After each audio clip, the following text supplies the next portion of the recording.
Please help me welcome Mary Comfort.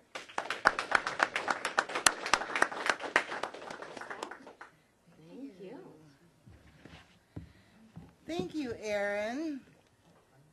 Former President Bush was asked to make a comment on his relationship with the press, and this is what he said.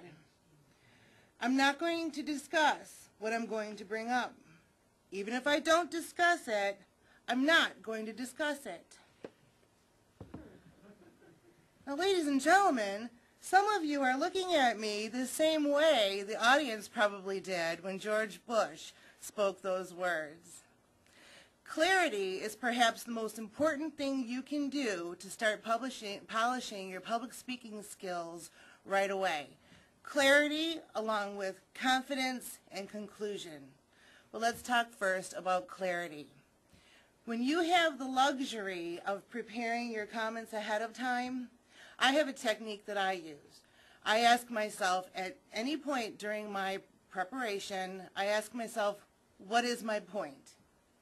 If I can't answer that in one sentence or less, I'm not clear enough on my message, or I'm not on task, or I'm not on purpose. So be absolutely clear about what it is you want to say, and then think before you say it. Pause while thinking about what you want to say next, before those words tumble out of your mouth. I don't want to see any of your names in my book of the stupidest things ever said. I have a lot of them. I even have a sequel to this book.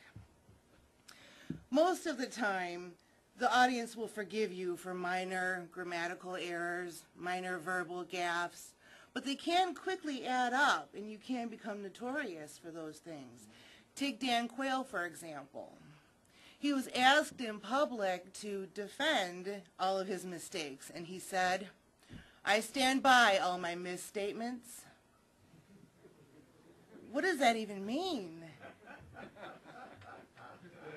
Think before you speak. Often we are asked a question and we want to appear like we know what we're talking about, and we want to be quick-witted and quick on our feet. But if you take that moment to be clear on what you want to say, the audience will wait for you if they really want to hear it. Trust me. Often the first word out of our mouth is, Those are verbal pauses which detract from the effectiveness of your message. Simply stop.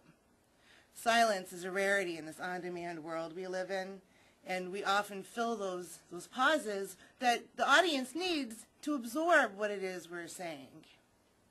We can speak faster than we can listen, so give your audience time to absorb those very, very important words that you are saying. We often use those verbal pauses out of fear of being interrupted, but being interrupted is not necessarily a bad thing. Sometimes those people who interrupt you will prevent you from saying something that you'll later regret. A common regret when you're public speaking is sitting down and going, "Oh, I forgot to say something about that. That was so important, and we want to get back up and finish." But sometimes the truth is those things are better left unsaid. Say what you want to say and then sit down. The second thing you can do right away to start polishing your public speaking skills is confidence. Now, I'm not talking about self-confidence, because the fact that you're here today shows me that you have a degree of self-confidence in yourself and your abilities. But I'm talking about confidence in your message. Believe what you are saying, or the audience will see right through it. In Toastmasters, we have a gentleman who is technically perfect in everything that he does, but he lacks substance, and you can tell. We have other speakers who aren't perfect in gestures and vocal variety and movement, but they have heart, and they are much more believable as speakers. I would rather see a speaker who believes what he's saying rather than parroting something that a professional speechwriter has given them.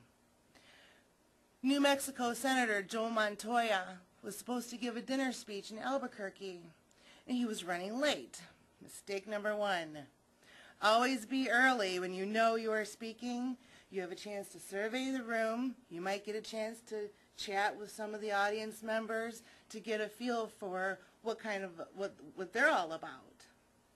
So Senator Montoya rushed in and didn't have time to prepare. Mistake number 2. He figured he would just use a recent press release to glean his speech.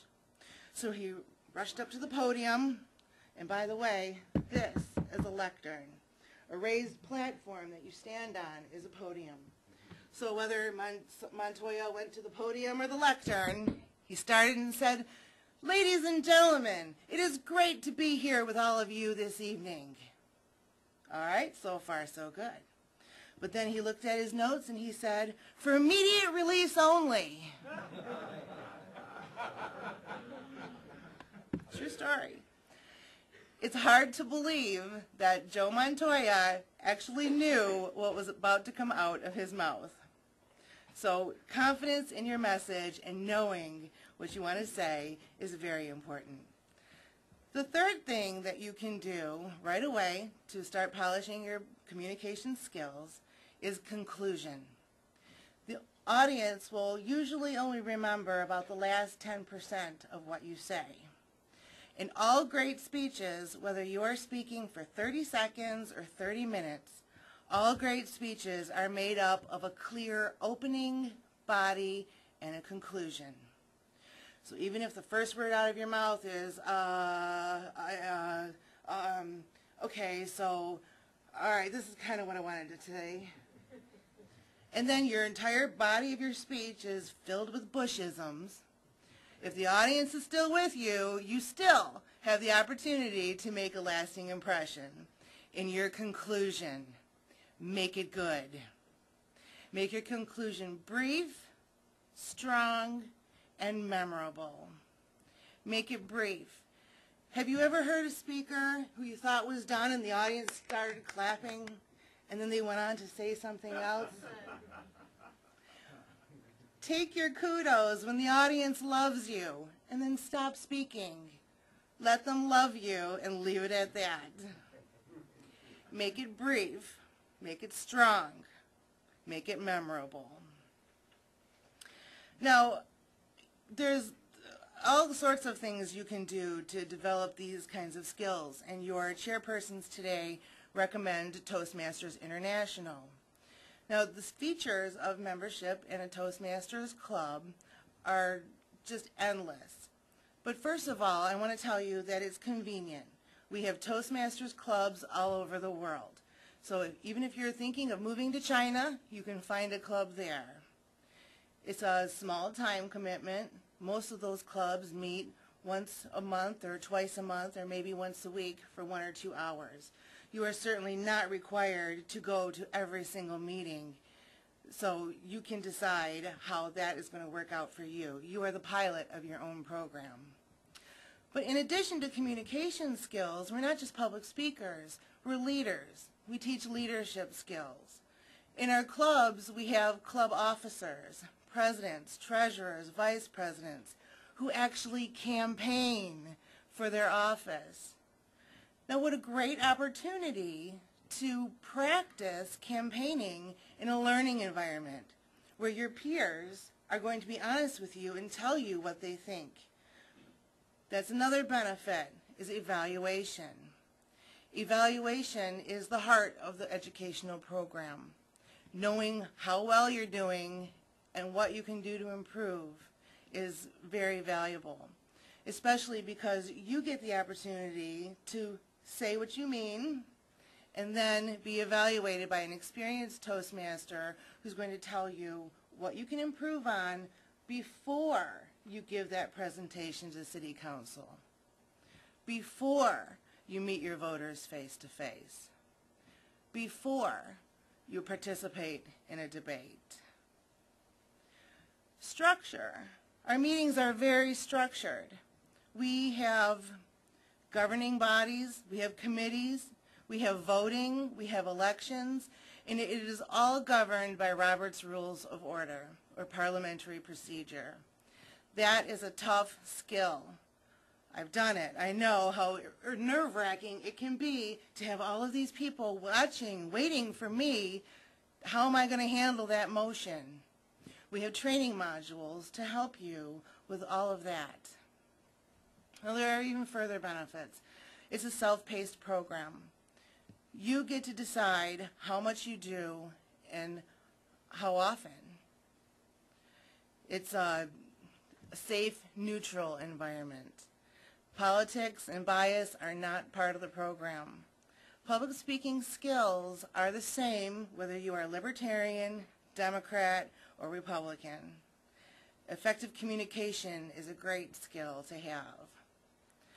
Another very important part of the meeting is table topics. Now, you all had an opportunity to do table topics today. You were asked a question, you stood up and gave your opinion. And you are all to be commended on great creative responses. Give yourselves a hand. But now you also had an opportunity to prepare a little bit about what you wanted to say. In a meeting format, you could be asked all sorts of questions. I may go up to you and say, if you were a fruit, what kind of a fruit would you be? Tell me about your favorite movie. It doesn't matter what topic you're speaking on, thinking on your feet. Extemporaneous speaking is a crucial skill to have, especially if you're at an event, maybe such as this, and Channel 2 shows up and comes up to you and shoves a microphone in your face and says, tell me what you think of today's conference. Great. Enlightening. Very nice. She remembered what I taught her already. She thought before she gave me a response. She said something memorable. Very good. At any time when you are speaking, remember, think before you speak, make a statement, back it up, and then have a strong conclusion. Everybody who joins the Toastmasters Club uses the same basic manual. Now, whether you're a professional public speaker or you just want to gain confidence in front of an audience, this teaches basic skills that everyone should have. Vocal variety, gesturing, speech organization. And then after that, it's onward and upward. We have advanced manuals that specialize in all sorts of different areas. For example, public relations or communicating on television. A lot of what you did today comes from in a manual that you can learn how to do it better. Presenting an award, that's a skill. Accepting an award, that's a skill. Piloting a panel like the one you just saw, that's a skill. And they're all important skills to have. How many of you are familiar with Dale Carnegie? Okay. Dale Carnegie is a great program, don't get me wrong. But their basic class, and it is a class teaches you a skill and then lets you go out into the world and hopefully apply it to everything that you do in real life. Toastmasters is a club. It's an ongoing and safe learning environment where you can continually develop those skills that you want to learn. Now, a basic Dale Carnegie class, I believe it's called Effective Communication and Human Relations, meets once a week for 3.5 hours for 12 weeks. It's $1,400. Now, from what I'm seeing today, a lot of you have expenses and you'd rather spend your money on campaigning, wouldn't you? So, semi-annual dues in a Toastmasters Club, $34 every 6 months. It's worth it to get the manual for $34. Just join the club, get the manual, and apply what you learn in here. The mission of a Toastmasters Club is to provide a positive, learning environment in which every member has the opportunity to develop and practice communication and leadership skills, which in turn foster self-confidence and personal growth. I encourage each one of you today to take one of the flyers. They are by the ballot box in the back. There's an 800 number. If you call it, you'll talk to a lovely lady named Cheryl who can answer further questions. I'm also available today if you have further questions. Or log on to the website. It's www.toastmasters.org. Click on Find a Club, plug in your search criteria, and find a club in your area. I encourage you to do that right away, to find out what it's all about, to see if it can work for you. So you can start right away polishing those skills and making freedom, liberty, and personal responsibility work for each one of you. Thank you, Erin.